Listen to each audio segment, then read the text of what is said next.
I'm a dude playing a dude disguised as another dude.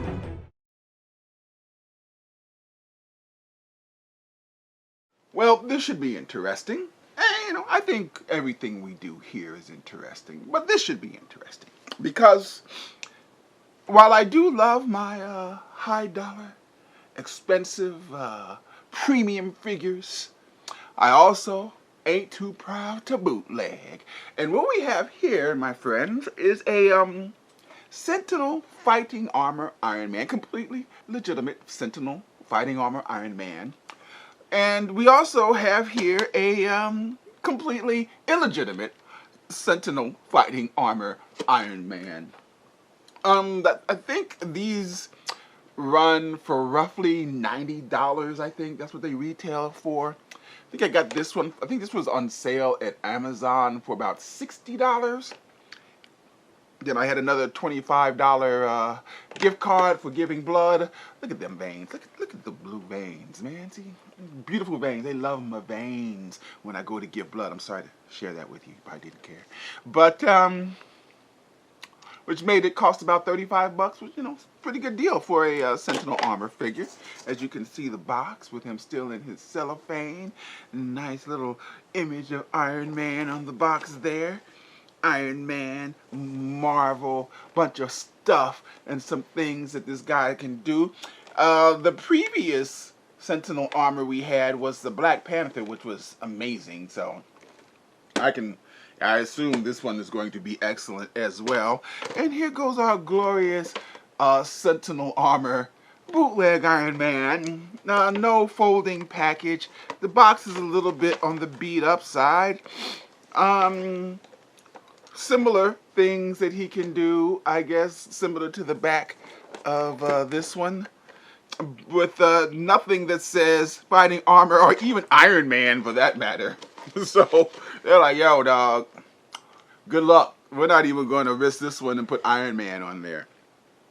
But let's say we take our respective Sentinel Iron Man out of their boxes. And here goes both of our Sentinel fighting armor Iron Man out of their boxes. I think you can tell which one is which without me pointing it out to you. With their accessories, they both come with 2 extra pairs of hands, even though somehow I have lost a hand for the bootleg. I don't know how I did it. They both have a stand, which are a little different. We'll take a little look at those. In the regular fighting armor, Iron Man comes with a little instruction booklet with instructions on how to do stuff, like put the stand in and where to plug stuff in. But let's say we take a closer look at our respective fighting armor Iron Man.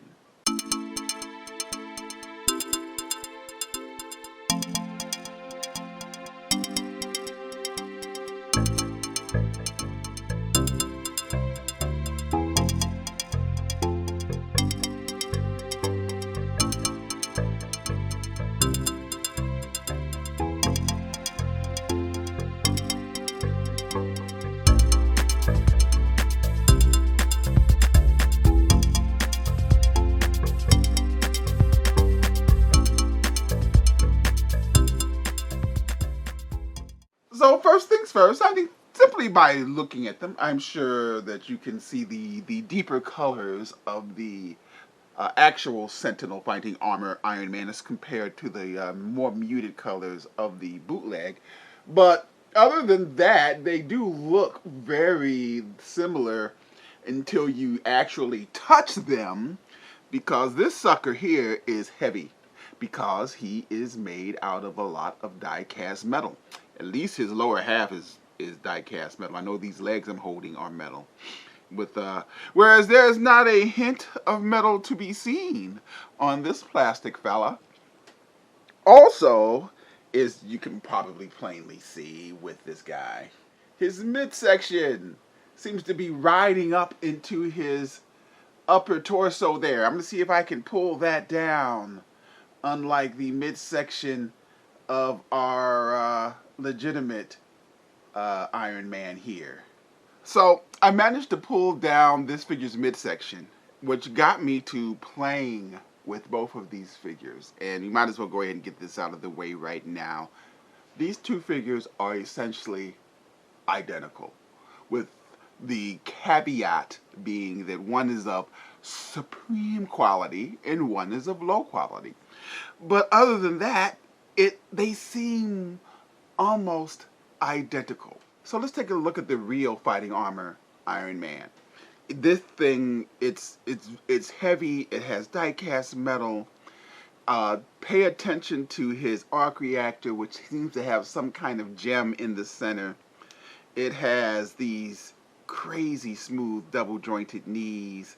It has crazy smooth double jointed elbows.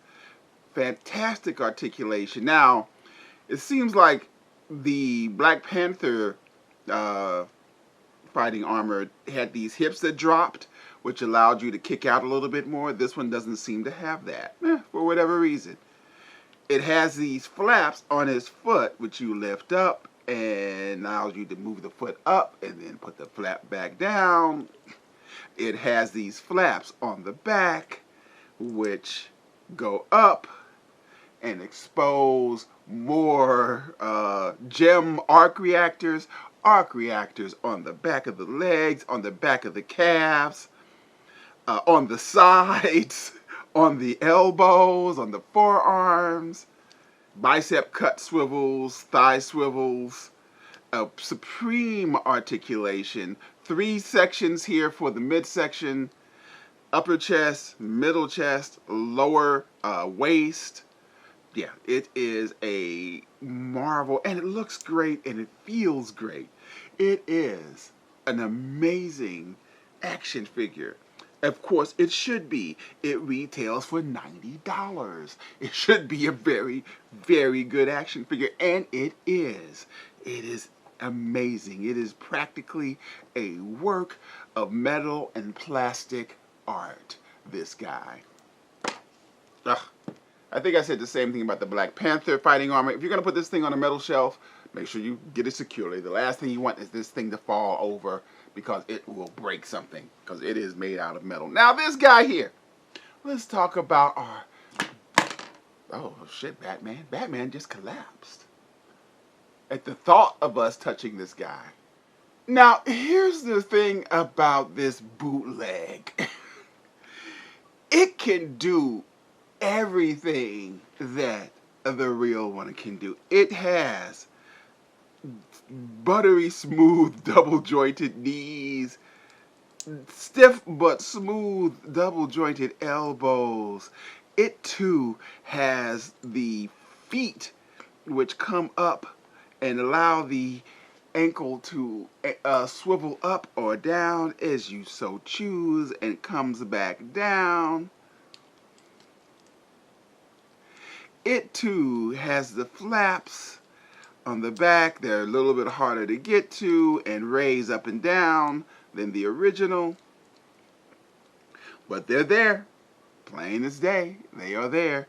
He has his somewhat muted, cheaper looking gems on the back, and if you look at his arc reactor, it is not quite the same as the glistening arc reactor on the real one, but it's there.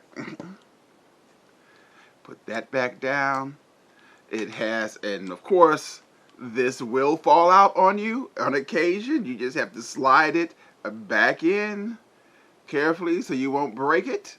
It has great neck articulation, just like the real one does. Look down. So far, it literally can do everything. The 3 points, 3 chest, upper chest articulation, middle chest, lower waist articulation. The only difference, and even the molds, every cut, every line is pretty much the same on both of these figures, with the exception of the belt. The belt on the bootleg has this little knobby here. The belt on the real one does not. Otherwise, other than the coloring and things of that nature, as you could tell, you know, the real one is more vibrant. It's more electric, a little bit more aligned. But yeah, you know, but they're identical for the most part. Oh, I was just reading the instructions, and they informed me that the hips do drop on this guy. You just have to use a little force, and now you can move them out and do some things for your Iron Man. Yes, the hips do a drop if you need your Iron Man to do some crazy stuff. I love these things. These fighting armor figures are amazing. But you know what that means, right? It means if the hips drop on this one, I gotta grab that one and see if the hips drop. Okay, bear with me here. Okay, let's see what we got here. Okay. Oh, they drop easier. Oh, gosh. Uh-oh, this one isn't dropping. I'll stop. It will just cease. And this one, like I said, it can do whatever its big brother, more expensive, better made brother can do. It just does it in a cheaper way. So now it got me to thinking, why does this exist?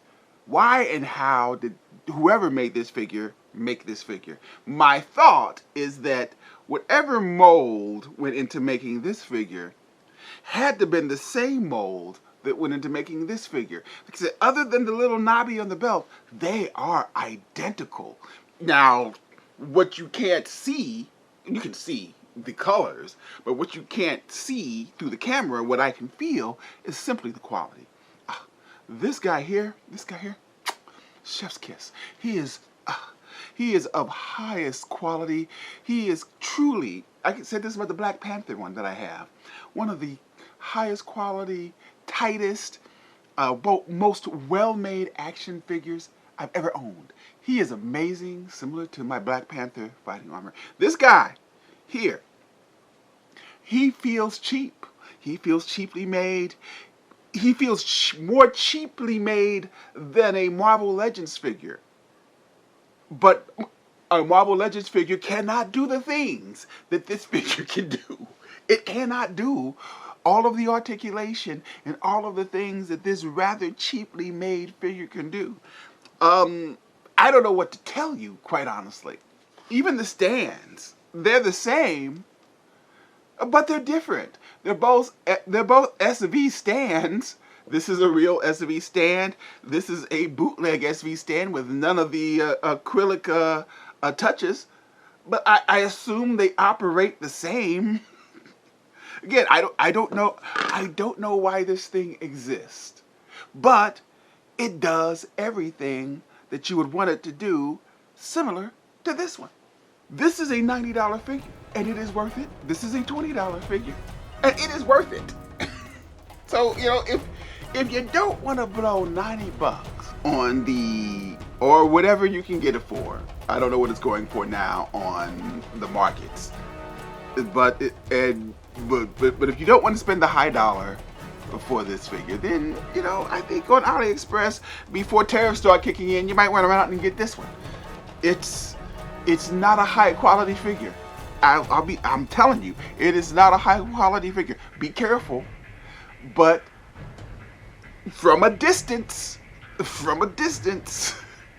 it would be hard to tell the difference. Not from up close. Look, you can tell the difference between these two figures on the camera. But from a distance, it would be hard to tell the difference between this high quality fighting armor Iron Man and this low quality fighting armor Iron Man. The choice is yours.